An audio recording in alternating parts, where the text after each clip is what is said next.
Hi, it's Jeff. And Denise from MouseSteps.com. And this is episode number 9 of MouseSteps Weekly. Sponsored by Theme Park Connection in Winter Garden, Florida. And Maple Leaf Tickets in Kissimmee, Florida, our official ticket agency. Today we'll be talking about Minions. Minion Mayhem. Dozens of Minions running down the yellow carpet at Universal Studios for the grand opening of Despicable Me, Minion Mayhem. And we love the Minions, and we had a great time covering this event. Here come the Minions. And we'll be seeing Vector, I think, in just a second. Yes, but let's Not not too early, shortchange the. No, you don't have to be sorry. Here is Vector now, and he's doing his dance. Who would have ever thought they would have Despicable Me dance moves in place here? Well, everybody and exercise was dancing. too. Much Push-ups. He does have his exercise, but he seems a little out of shape, if you ask me. That's how it is every day for us. And here's Margot. Followed by Edith. Somehow I feel like we're at the Thanksgiving parade, Macy's parade. And there's Agnes. Yes, and they're all dressed for the winter. You know, like look at that big winter hat. It was about 100 degrees in the sun. Edith is not dressed as much for the winter as the others are. Right, but you must keep in the theme of the Despicable the event Me. here. Yes. And everybody's excited because it's their 1-year anniversary of becoming a family. And that will play into the attraction, as we'll see very soon when we take a little tour. Next, we had the opportunity to interview some of the voice talent. There is the famous unicorn. Those stuffed unicorns were flying off the shelf. And that's Dana Gayer there on the right, and Elsie Fisher, who played Agnes holding the unicorn. And Dana Gayer played Edith in the film. But it was a fun interview. She says that today is the best day of her life. Yeah, so she was really enjoying this yellow carpet premiere. And there is Miranda Cosgrove, who plays Margot in the film. Miranda is an actor, a voice actor, and a singer. Yeah, and she'll be singing here at Universal in about a week or so. But be sure to check out the show notes for links to all the interviews. And here come the Minions storming the yellow carpet. Yes, the Minions are dancing their way down the yellow carpet.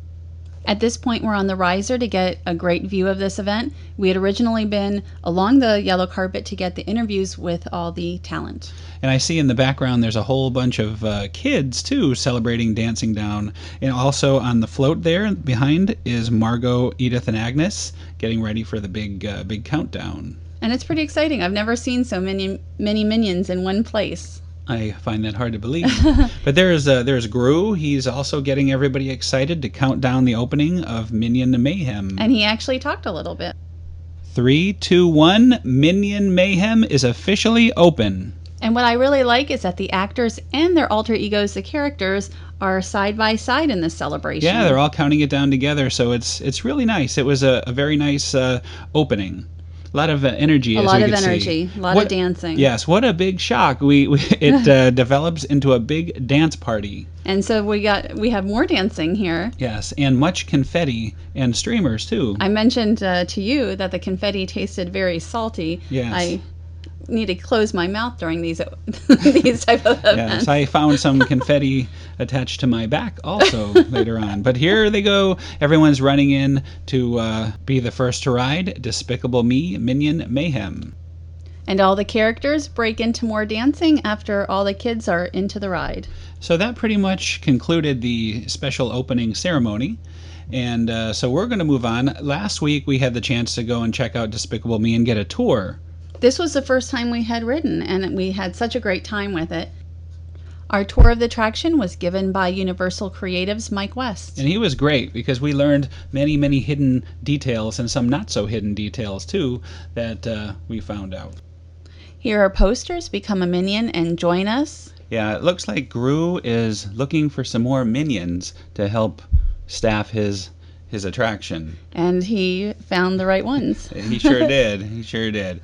So this is the exterior. As you can see on this day, there was a 50-minute wait. And all day long, it was at least an hour. Right. I mean, 50 minutes is almost an hour, but even by the end of the evening, it was still an hour. And there's banana trees, because we all know Minions love the bananas. Yes. I can't say it right. Banana. Banana. I really like how they detailed the queue from the outside. Yeah, I love it. They should have banana pops, perhaps. Or banana beer. Frozen banana beer. Yes. I think they should take note of this. And now we're entering Grus House. And there's Gru and many of his minions. Yes. And here are your special Minion goggles. Very similar to the new Spider-Man goggles and the Transformer goggles, too. And on the wall, you see the kids have been drawing Gru. Very nice nose there. No, probably during a cold. And this lion, I said, it reminds me of the Circle of Life. Yeah, it is the Circle of Life. Oh, there's the family portrait. Sitting on his head. And it is Gru's there's living the, room. Piranha with the underwear. Mm-hmm. Mike West mentioned that several times, so you want to make sure to get it in there. Right. And You'll have to listen to his. If you want to really hear better details about all this stuff, listen. Go to the show notes, and we link to full the video. detail. But this is Gru's living room, and there's some really Dr. great Nefario. details. That is Dr. Nefario. You know what we missed was that little minion door. Oh, we have to I know. get that there's next a time. little door. There's big doors, and then there's a little tiny minion door, like a doggy door, which is very cute. We after the third time in the ride, we finally saw it. And this is a great pre-show. Like, I love this pre-show. Yeah, we've seen this a number of times, and we laugh out loud every time. So they did a great job. How often do people talk about how great the pre-show was? Normally, it's just something you get through. So It makes me laugh just seeing it, even without the words. And he puts it around his stomach. yes, they don't know how to wear the safety goggles. And we have a video of the pre-show as well. Yes, you can check that out. You can put them on your butt. Or if you have just the one eye. Somehow they say the one-eyed minions are the smarter ones. The smarter ones. I don't know if that's true. But yes, they do have those special one-eyed versions. Just we'll have in to case. ask for that. But And there's Gru with the family. mm-hmm. And I remember when the pre-show had stopped working at one point, a few people knew what the words were. And they were reciting it. Well, I think that words. was some of the staff there, of course. And here's the pre-show number 2, the second pre-show. And this one's funny, too. Right. My favorite part is, do you have the banana gun in Yes, here? the banana I gun love is that. in here. So they're telling you that he's looking for recruits, and they're kind of rushing through it. Do you want to be a minion? I'm not really sure you have a choice of whether to be a minion or not. No, I think you've already committed to the minionization. And there is Gru and the minions. Right. Right now, he's showing you that sometimes it doesn't work out so well. And he says, but he likes this one. I thought he liked And the this one. Oh, and the elephant. And this one. Well, he likes the elephant because he can dance with the elephant. See, they all seem to enjoy the whole dancing thing. And now they're doing a body scan to make sure all of us are okay. There's no problems. And it's supposed to be very healthy. Yes. No problems. Yes, but there's a warning. He says somebody hasn't bathed. Nobody has somebody, and they point to us. So they show on the screen the people who haven't had a shower in the last few days. See? And there we are. No, Yes. I don't think I'm on there. Fortunately, yes, I did take a bath. We had full shower. Actually, I took a shower. Yes. And right now they're setting off the fart gun. The kids had said, "Oh, it would never happen. He would never do that." It did, and it smelled like bananas. It smells like bananas, and you can see the minions are loving it. Yeah, they're licking the banana scent right off the screen. So that's my favorite part. I have a feeling there'll be a lot of bananas in the Despicable Me 2 movie. Yeah, somehow I think you're right. And Agnes is holding a gift for Gru. It's their first year anniversary of becoming a family. Right. And that's the whole point of the ride, I think. Actually, when it comes down to it, they're trying to give him their gift. And I won't spoil it by telling you what the gift is, but you'll have to go ride the ride. And the screen is 70% bigger for the new 3D film. And also, they have all new chassis in the ride vehicles. And here is a little footage from Universal. Once guests are on the attraction, there's no photos or video allowed, but this allows you to see just a little bit about what it's about. Right, and it's full multimedia. I mean, you get wet, there's water, there's wind. And ouch. And there's ouch. There's ouch. And lots and lots of minions. Yes, many minions, and you see something different every time. I mean, we've done it 3 times, and I tried to look left and right and spot new things, and I did that this last time too.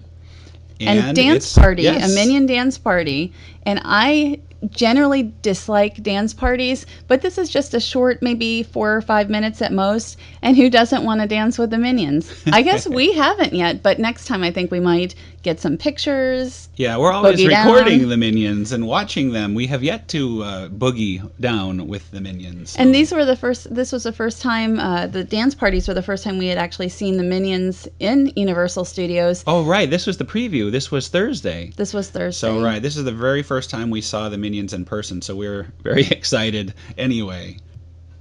And actually, don't forget to look at the screens because some of the animation that they have is hilarious. See, I wasn't watching the screens as much. I was watching the Minions themselves. Right. That's why I mentioned. I mean, it's very funny. Their moves are spectacular. Next time. Oh, and here is the gift shop. The one thing I think Universal does so very well is merchandise. Each gift shop is themed. All the merchandise is themed to that attraction. Correct. Ride specific. And we always want Disney to do that. And sometimes they do, but I'd like to see more ride specific. We went back in the evening on grand opening day after we had gotten our videos and photos up, and I was really interested in seeing what guests were buying in the gift shop and how popular the merchandise was, which is very popular. All of this stuff sells, but the one thing, those fluffy unicorns. Oh yeah, they were gone. This whole that area was wiped clean by the end of the night. Well, especially the unicorns. Like every time we went into the shop, there was somebody had a unicorn. Of people holding unicorns. And even at the end when we were walking out during the fireworks, I saw many people carrying those things around because I think the bigger ones really sold out fast. There's just so much great merchandise in here, and I think the unicorns and some of those t-shirts, fantastic. Right. I mean, I see things I would like too. I want the nightshirt, maybe a unicorn. This is sounding like a Christmas list or something like that somehow. But the point is, there is a lot of really cool merchandise. Like this shirt, for instance. I know, you've never seen the word fart or heard it so often in any theme park, I don't think. Yes, I tell you, Universal is breaking new ground, yes. Or new wind, whatever way you want to go. But that was our look at Despicable Me, Minion Mayhem. And those unicorns are flying off the shelves just like the ones at Harry Potter. This next segment is on Fogo de Chao. And we have never been to a Fogo before. I guess they're all over the country and in Brazil. This is a Brazilian steakhouse that is on International Drive near Sand Lake. Let me tell you.